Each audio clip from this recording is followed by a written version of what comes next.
Hey there, you bunch of nerds. It's Cassidy. Today, I'm starting something new. This will be the first installment of a series that I'm calling Cassidy's Pull List. The idea behind this, super simple. You've probably already got a good idea of what it is. Twice a month, I'll be going through newly released comics that I've picked up, comics on my pull list. I'm talking about what I've been reading, basically. Summaries of the issues, my general thoughts, analyses, and an obligatory rating out of 10.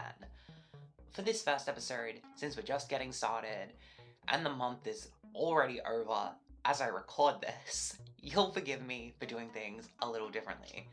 Because we're talking about everything that I picked up in April. Everything that I read, I should say. Because as far as this past week goes, while I would love to cover this, the Justice League Intergalactic Special, I've just unfortunately not had the chance to read this. Going forward though, as I said, these videos are going to be a bit more frequent, twice a month. But as for today, we've got a pretty big stack to get through. Oh, and just before we get into this, I'm going to issue another spoiler warning. These are new books, and I understand that we may not all have had the opportunity to read them. Let's do this shit.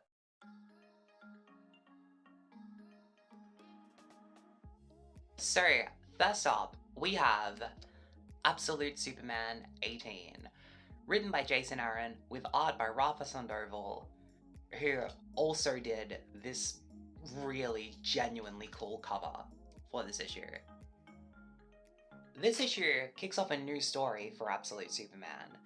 We're coming off of the introduction of Earth Alpha's Hawkman, as well as that kind of underwhelming parasite conflict in the previous issue. We open in ancient Egypt, about 3,000 years ago, where we're introduced to a young peasant boy and this mysterious, seemingly magical woman in a dark robe. She is very raven-coded, though I doubt that's who this is. There's also a brief appearance from the Brainiacs, which does suggest that they have been involved in things for a lot longer than we thought. The main focus of this issue, however, takes place in a Lazarus Core facility. We've got a heavily aged Ra's al Ghul being led by Talia towards the Lazarus Pit. But things get complicated very quickly. Ra's refuses. Lois Lane shows up, and then so does Superman. And this fucking page right here just goddamn. We're also introduced to this universe's version of Steel. At least I'm assuming that this is Steel, who immediately makes an impression by taking down a group of peacemakers, before turning on Ra's, which obviously pulls Absolute Superman into the conflict. And then he arrives. Rising from a sarcophagus, the final page of this issue, the arrival of Earth Alpha's King Shazam. From an analytical perspective, the introduction of Shazam is extremely effective. We know that this is something ancient, something magical, something prophetic, and that kind of mythic framing is doing a lot of the heavy lifting here. Superhero stories, as a genre, tend to pull from myth and from legend to establish meaning quickly, and that's exactly why this works so well. In contrast to the excellent introduction of King Shazam, we gotta talk about Steel. This is where the issue gets a bit messy for me. I can't help but feel like this character would have been established better in a separate issue. With so much already happening here, Steel kind of gets buried in it, I think. Ra's al Ghul though. This is where this issue really surprised me. The ongoing path of redemption that Jason Aaron is taking him in is actually kind of fucking remarkable. This character is somebody who, not long ago, in this continuity, literally murdered a baby. Yet now, on the other end of the Battle of Kansas, we're seeing him in a position where he's not exactly becoming sympathetic, but kind of complicated. And I don't think that this is about forgetting what he's done. I don't think that the intention here is a clean redemption arc. This isn't Dragon Ball, Ra's al Ghul is not Vegeta. This is a shift away from outright villainy to something more morally complex. This is less about redeeming a character or absolving them of their sins, and more about repositioning us as the audience, getting us to engage with this character's perspective, even if we don't agree with it. On that note, I don't believe that the absolute Ra's al Ghul is designed to be an evil man at his core. Instead, it feels to me like we're seeing somebody who's been fundamentally altered by the Lazarus Pit itself. It has effectively poisoned him, infected his mind, infected his soul, if you will. What we're seeing now is not a Ra's al Ghul reformed by Superman. Rather, it is a version of him that has been cleansed of the Lazarus Pit, which had plagued and controlled him. Finally, there's one last thing I really want to highlight. Let me draw your attention to these 2 pages. The arrival of Superman at the Lazarus facility, descending, juxtaposed by the arrival of King Shazam, ascending. Superman is vibrantly coloured, he is stoic, he looks like he's come to play savior. Shazam is dark, and he's heavily shadowed. He is mysterious in his arrival, and his reasons for being here are unclear, they are ominous. They are clearly framed as diametric opposites, an angel and a demon, something holy and something unholy. I don't know if this means anything. It's definitely intentional, but I'm currently unsure if it's just a visual contrast, or if we're supposed to be reading something deeper here. In any case, I'd say remember this. It's contrasting imagery that I think is important, and might prove to be very, very crucial to the story coming later. All in all, this was a very enjoyable issue of Absolute Superman, a book that is already so fucking good, and just keeps getting better. Absolute Superman as a character might have too quickly become just another version of Superman. That is to say that the differences between this particular interpretation of Superman and his prime continuity Earth Zero counterpart are not entirely clear, at least when compared to the other titular characters of the Absolute books. Hell, compared to other characters within this book itself, for example. You know, like Lois Lane. And that is extremely evident in this, issue 18 of Absolute Superman. That being said, when my biggest complaint is that Superman is too much like Superman, is there really much worth complaining about? The answer is no, by the way. I'm sitting at an 8 out of 10 for this issue. Recommended, but definitely not an ideal jumping on point for new readers. Second, on today's agenda, we have issue 7 of Adventures of Superman, Book of L. This is written by the very talented Philip Kennedy Johnson, with art by Scott Godlewski. Nice cover too. Right out of the gates, I'm not going to be devoting too much time on this one. Book of L is a 12-issue limited series, and it really reads more like a graphic novel than it does a monthly book. So breaking it down issue by issue doesn't quite do it justice. That being said, let's explore some key points. Of course, the Book of L follows the time-displaced Superman and the Super Twins, as we finally conclude the events that began 4-5 years ago. Better late than never, I guess. This issue in particular puts primary focus on Otho Ra, and her attempt to rescue Papa Superman from whatever this is supposed to be. The main conflict comes in the form of the Black Racer, basically a cosmic speedster racing through space. And at the risk of oversimplifying it, this ends up feeling like another variation of the classic Superman versus Flash race. That's not a bad thing though, do not get me wrong. But here, it does come across a bit like a kind of monster of the week kind of thing, which doesn't fully line up with the graphic novel structure this series has been going for. By the end of the issue, Starchild succeeds, and Superman has been rescued. If you're interested in the Book of L, I would recommend waiting until it's done. maybe picking up the trade paperback when it's released in November. No rating for this one, and I won't be covering it again in future pull list videos. Maybe a full review when it's complete, we'll see. Absolute Green Lantern 13, written by Al Ewing with new artist Eleonora Carlini on board for this issue. I definitely fucked up that poor woman's name. And I do also want to shout out the colorist Ivan Placencia, as this issue does have a fantastic use of color. As well as that, the artist for this amazing cover, Janoi Lindsay. Because this might actually be my favourite cover of the month. You know what, let's stay on this art for a while. We can circle back for everything else, because this issue is kind of a real achievement visually. It has this really strong, digitally coloured manga vibe, which is a massive shift from the earlier issues that leaned much more into that kind of painterly realism, almost an oil-painted look. And I'll be honest, I prefer this style. It's way more colourful, way more expressive, there's this chaotic, cartoony energy to it.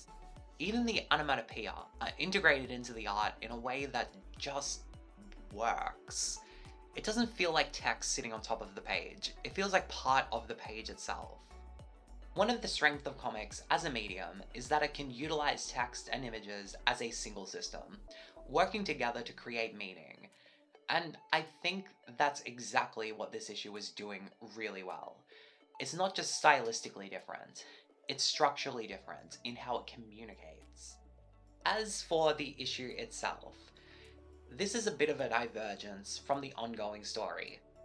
Like issue 7, it steps away from the main narrative to introduce new characters and new ideas that will most certainly be reincorporated by, I'd say, issue 18.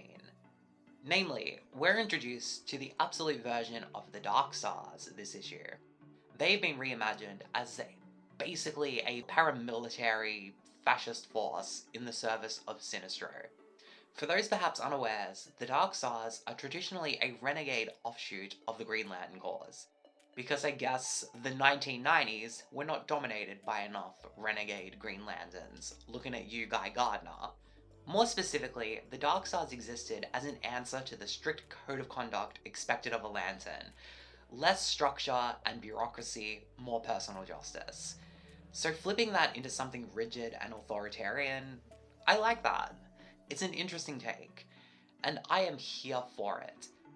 Something that I am also here for, this character right here, Alana. I don't know if it's just me, but this character's design, she's got that galley, plain motorball energy. And as a huge fan of Gunmu, I am not unseeing that.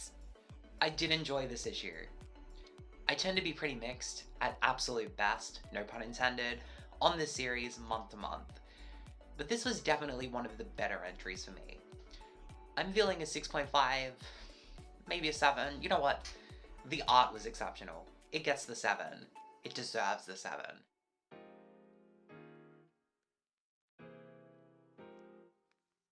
Next up is Action Comics 1097, written by Mark Waid with art by Skylar Partridge and a particularly eye-catching cover by Ryan Sook. Apologies if I completely butchered that name. I don't think his name is Sook. So Reign of the Superboys continues. We're going to be seeing a lot of books over the next few weeks that are being published under this Reign of Superboys initiative. And from what I have seen, granted, mostly from the online community, but what I have seen is more than a little bit of confusion. Let me be clear, Reign of the Superboys is not an event. It is an initiative. Branding, if you will. These books might reference each other here and there, but they're not really crossing over. They're all telling their own self-contained stories, just tied together by the basic idea of, well, there is a Superboy in the book. With that out of the way, let's actually talk about this book, This issue picks up directly from the last one. We've got Martian Manhunter, Booster Gold, and Mary Marvel, all traveling back into Clark Kent's teenage past. And they're trying to track down the I'll be honest, I'm still not entirely clear on why this is the plan. I get the goal. They're trying to find the present-day Superman who's missing. But the logic behind going back into Clark's past specifically hasn't really been fully sold to me yet. From an analytical perspective, that's kind of important, right? In serialized storytelling, especially across multiple books like this, the audience needs a clear sense of narrative motivation to stay fully engaged. When that connective logic isn't quite there, even if the story is interesting on a surface level, it can feel a bit disjointed. And that makes it super difficult to really stay locked in, you know? Maybe, and I'm hoping that this is just something that'll be explained to me and click later, but right now, it feels like it's been a little underexplained. In any case, I did enjoy this issue. It's pretty calm, it's a dialogue-driven chapter of this ongoing story.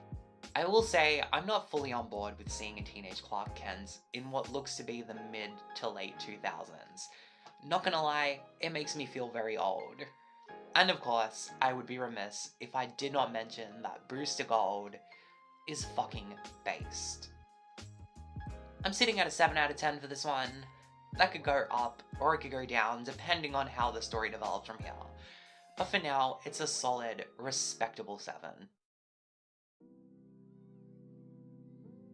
Oh shit.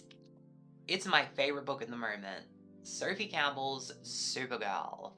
Issue 12, Hero of Candor, Part 2. So this is right in the middle of a major conflict inside of the bottled city of Candor. The youth, led by Black Flame, are essentially in open revolt against the Science Council. And last issue, things took a pretty hard turn. After a year of this book being very lighthearted, almost Saturday morning cartoon energy, Kara, stripped of her powers, gets stabbed, thrown from a height, and the tone of the entire series just snaps. Supergirl survives, of course, and this is where we pick things up this month. Skimming over a lot of the details, which, honestly, would require a bit too much extra context for me to cover properly, we eventually arrive at a confrontation between Black Flame and Supergirl, and this is really where the issue starts to peak. Definitely my favorite art of the entire month. Every panel is just perfectly drawn, perfectly framed. I'd hate to repeat myself, but peak. Absolute peak. This run of Supergirl is doing something that I don't think gets talked about enough. And it's something that Scott McCloud has written about. The idea that comics aren't just telling a story, they're using the structure of the page itself to be part of that storytelling. For most of the past year, the book has been written bright, colourful, and almost whimsical, and that's reflected in the art. Vibrant colours, soft energy, a real sense of optimism. But that's gone here. The story has finally reached a point where we have real stakes. We have genuine conflict. And now, we're in the consequence phase. Pages are bordered in pure black. The colour palette, credit to colorist Tamara Bonvillain, while still broad, is far more muted in its application, almost utilitarian. Colour use in comics shapes the emotional tone, as well as reader perception, and this issue is intentionally stripping that expressive function back. And the panel structure, that's changed as well. It's rigid now, controlled, almost restrictive. Nobody is breaking out of panels. Even speech bubbles are being cut off by panel borders. This isn't just a change in the story, it's a medium shift within the same book. Honestly, I have not seen enough people talking about this. This entire run feels like it's being overlooked despite how strong it has been for over a year now. All that said, you might be surprised to hear that this is only getting an 8 out of 10 from me. Only an 8 out of 10, as if that's a bad review, right? I think that it speaks to the quality of this book as a whole. 12 issues in, and this is still one of the weaker entries. And even then, it's an 8. Now, to be clear, I don't mean weak as a criticism. I mean purely in comparison to how consistently strong this book has been. Like I said, this is my favorite ongoing book right now. And it's not just because it's that bright, girly, expressive Supergirl story that I always wanted. And it's not just because I can personally connect with Sophie Campbell as a trans woman creator. It is because this is just really fucking good. Next up, we have Absolute Batman 19, titled The Straw Man. Remember that title. It will be important. This is written by Scott Snyder, with both internal and cover art by Nick Dragotta. So there is a lot happening in this issue. First, Absolute Scarecrow, the Straw Man himself. He is fantastic, genuinely creepy, really well realized, and a strong introduction. We see this bizarre, as of yet unexplained ability to, I guess he's using fear, or maybe better described as paranoia, as a means to kill. I'm very interested to see more of this. We also get some follow-up on Wayland, who's not fully recovered, I guess, but definitely moving back towards something resembling human. He's starting to look more like a traditional Killer Croc, which I'm not entirely against, but I really did love that massive, monstrous crocodile that he had been turned into. But the biggest development in this issue is the introduction of the Robins. And this is such a wild direction they have gone in. A full team of orphan kids, raised by Jack Grimm, the absolute Joker, of course, and led by Slade Wilson, fucking Deathstroke. We've got Dick. We've got Dick Grayson, Jason Todd, Tim Drake, Duke Thomas, and Stephanie Brown. These 5 comprise our team of Robins. I was kind of hoping to see an absolute Carrie Kelly. It did not happen, but hey, never say never. What the Robins are doing is really interesting. They're essentially acting as a kind of extra legal force in Gotham, a deliberate foil to Batman's methodology. And that makes sense, as they also, though this is left unspoken, seem to be directly targeting Batman. And this ties us back to something that happens halfway through this issue, the inciting event for this development, the death of Jim Gordon. Well, we as readers can pretty clearly piece together what actually happened here, that Gordon was killed somehow by the Scarecrow.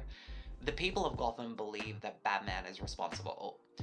And that's where this clever title, The Straw Man, really comes in. It's not just referencing the Scarecrow as a literal man made of straw. It's the idea of Batman as a figurative straw man. Something that misrepresents what he actually is. Something that is easier to project ire onto, easier to hate, and something much, much easier to attack. Absolute Batman has been exceptional month to month for a year now. I love how this book has leaned into these increasingly terrifying and ungodly eldritch abominations, as the absolute interpretations of Batman's rogues just become more and more deformed. And this take on Scarecrow, at least, on first impression, is no exception. Snyder and Dragotta fucking nailed it. Deathstroke is likewise a very interesting absolute reinterpretation. A man who seems to be missing more limbs than he has remaining, literally piecing himself together day by day. I also want to briefly touch on this inversion of Batman's morality through the Robins, and how we got there through the bastardization of Batman as a cultural symbol in Gotham. Because in a broader sense, the superhero narratives often operate as modern myth systems, where characters stop being just individuals and instead become projections of cultural ideology, morality, and fear. And I think that's exactly what's happening here. Batman isn't just being challenged as a person in this issue. He's being reinterpreted as a symbol that Gotham can reshape to justify its own violence and its own version of justice. And that's why the Robins feel as effective as they do. They're not just a foil to Batman's methods. They're a manifestation of what happens when that symbol is fractured, when that symbol is repackaged and it's turned back on itself. So, overall, I'm giving issue number 19 of Absolute Batman a 9 out of 10. An easy 9 out of 10. This book was excellent. It continues to be excellent. And if you're somehow watching this and you're not already into comics, this is your entry points. Go pick up the trade paperbacks. Catch up however you need to, legally. And then come back so we can talk about this properly. Enjoy this wonderful book together. Absolute Batman 19 is my first pull of the month. Alrighty, we are halfway through the pull list, and I am wearing a cardigan suddenly because it's a bit chilly. If you've made it this far, thank you. Seriously, thank you. I really do appreciate you taking the time to listen to me rant autistically about my hyperfixation on comic books. If you're enjoying the video, then please do like, comment, subscribe, do all of the YouTube things. It genuinely helps out a lot. If you've read any of these books, let me know what you think in the comments.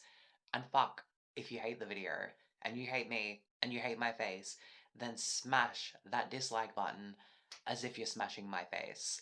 Engagement is still engagement after all.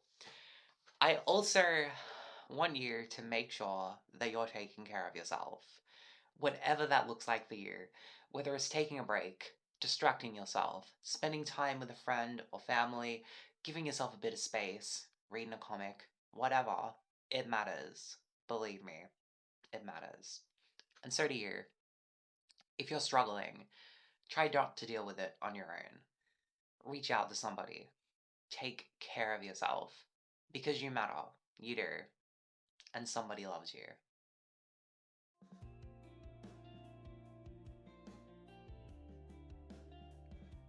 New Titans 34, written by Tate Brumble, with art by Sami Basri. And this particularly colourful issue is brought to life by colorist Adriano Lucas. Picking up from the last issue, the Titans are stuck in this dreamlike, artificial reality. At the end of the issue, the self-proclaimed New Titans show up, and they're here to save them. This team consists of Wonder Girl, Stephanie Brown as Batgirl, Red Devil, and John Kent. From there, this issue is mostly just the conflict playing out, which eventually leads to the appearance of an evil version of Cyborg. And that's kind of it. I guess the only other thing worth noting is that the whole issue is being narrated by Terra, who after the events of DCKO has apparently rejoined the Titans. There's not a whole lot to dig into here, beyond what's happening on the pages. There's very little subtext. This is very much just paint by the numbers, this is a comic book territory. That said, I do want to give some praise to the general presentation of this book. The frequent use of double-page spreads keeps things visually engaging, even when the story itself is kind of dragging or being super repetitive. I really don't like the current designs of some of these characters, particularly my girls, Starfire and Raven. Now, to be fair, this might just be me pushing back against change in general, but at the same time, audience attachment to character design is a very real thing. Once a character's visual identity is established, that becomes part of how we understand them. And when that changes too drastically, it can feel like we're not quite looking at the same character anymore. Raven is probably the clearest example for me. I'm not a fan of this more overtly emo/goth interpretation. The cloak, the obscured figure, that's not just aesthetic. It is not a fashion statement. It's reflective of who she is. It's about restraints, about control, about hiding something dangerous. She's the daughter of the actual devil, for fuck's sake. And that is a profound source of shame and distress for her. When you strip that back and make the design more expressive, more stylized in its direction, I think you lose something pretty fundamental to the character. I'm giving New Titans 34 a 6 out of 10. It surely could be better, but it could be much, much worse. And next, we have Superman Unlimited 12, written by Dan Slott with art by Lucas Meyer. Before we get into it, check out this variant cover by Gwilym Marsh. I think that this is gorgeous, and I am very disappointed that I missed out on it. Superman Unlimited, up until very recently, spoilers for later in the video, my favourite of the 3 ongoing Superman books. Lately though, it shifted its focus more towards John Kent, and while I still think that John should have his own dedicated title, something namesake like the short-lived Superman Son of Kal-El title, I'm perfectly happy for this to be the John book. Which works out, because we basically get double the John in this issue. Well, more like 1.5 the Johns in this issue. We've got a time-displaced younger John Kent, my beloved baby Superboy, brought back to the present while current-day John has assumed the identity of the Tomorrow Man. Still not sure how I feel about that, honestly. We also get brief appearances from Batman and Robin. Damian immediately suspects there's something off with this supposed Superboy. Which, yeah. Beyond that, this is mostly set up.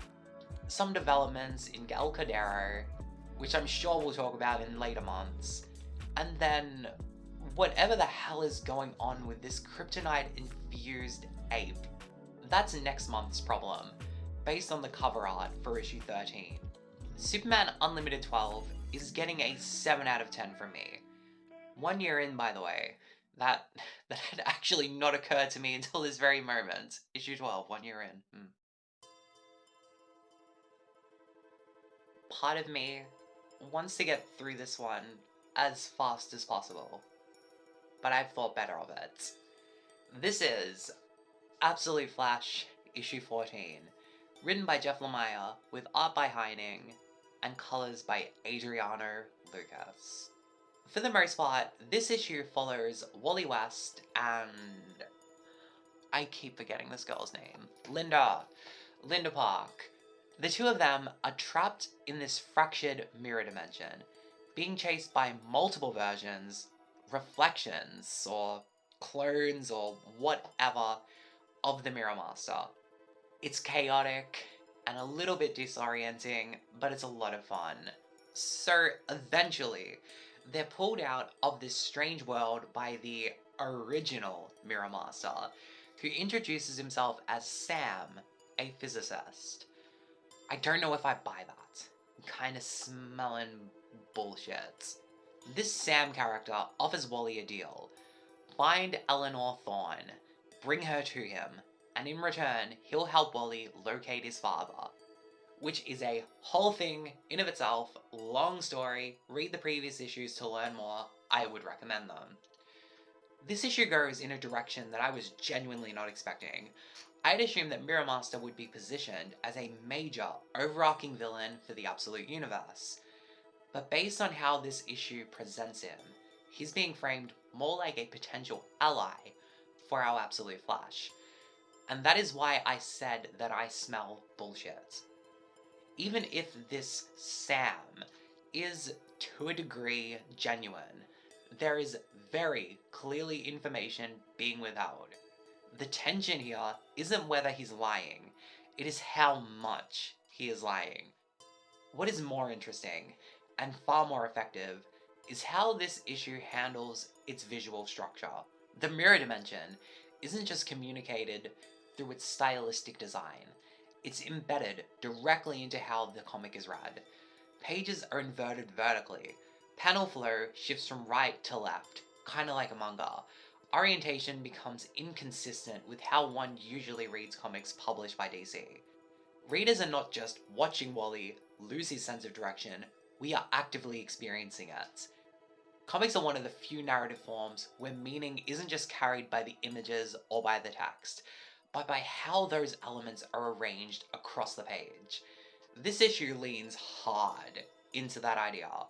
By requiring the reader to physically rotate the book, to reorient themselves, to adjust how they interpret panel flow, the comic effectively externalizes that sense of disorientation. It's not just depicting confusion, it's producing it. That kind of embodied interaction aligns with what Karen Kukkonen describes as readerly interpretation.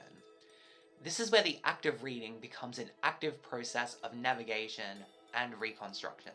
And that's why this works so well, because this isn't just stylistic experimentation for the sake of it, it's functional.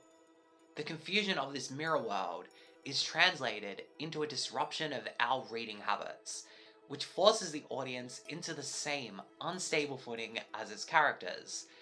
It's the same principle that I talked about earlier with Supergirl, but it's taken a step further. That was about visual language reinforcing tone. This is about physical interaction reinforcing experience. And honestly, this kind of experimentation is not being talked about nearly enough. I am feeling a very strong 8.5 for this one. Absolute Flash is sadly underrated, and should not by any means be considered the weakest book in the Absolute universe.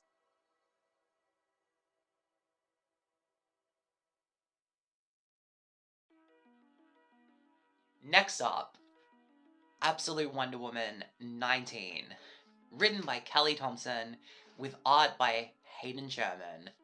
And this is another piece of great cover.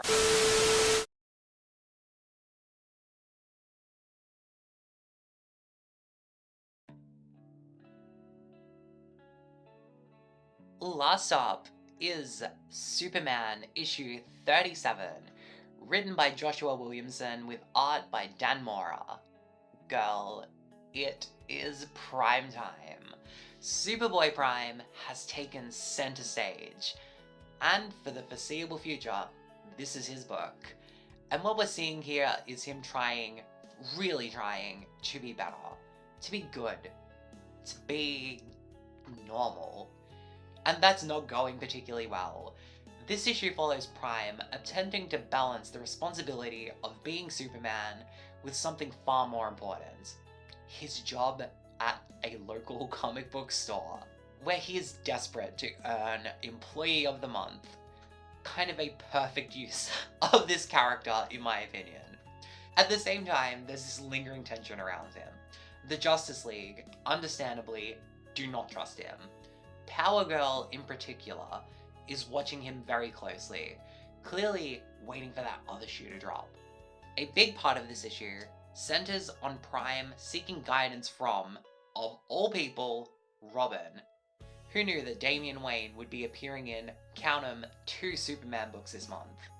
So Prime turns to Damian for advice on how to move forward, how to prove to people that he can be better, and crucially, how to earn trust. And he does learn something from this experience. Unfortunately, that growth comes at a great cost, because he is late for work and misses out on Employee of the Month, a comedy, and a tragedy. I mean, what is there even left to say? What can I add to the discourse around this book that hasn't already been said? Superboy Prime is just fun.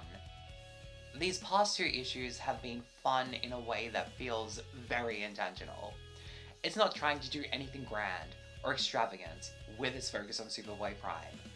It's just having fun here, and that matters. Comic books should be fun, and especially Superman. Superman is the quintessential comic book. He's the blueprint, right? The tone, the morality, the whole idea of what a superhero is, that all starts with Superman.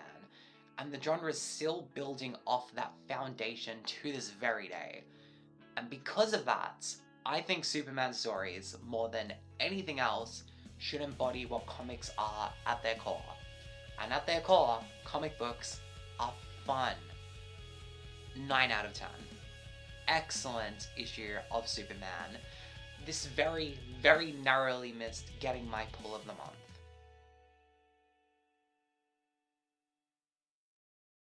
That is everything. If you have made it this far, thank you. Seriously. I look awful, but thank you for sticking with me. I hope you've enjoyed my overly analytical, yet somehow very emotionally driven ramble about everything that I have been reading this month. If you've got any thoughts, any feedback, good or bad, I genuinely want to hear it. I'll be back with another pull list video in 2 weeks to cover the last week of April and the first half of May. Like I said at the beginning, we're going to be covering stuff like this. The Intergalactic Special, Justice League, Return of Dreamer.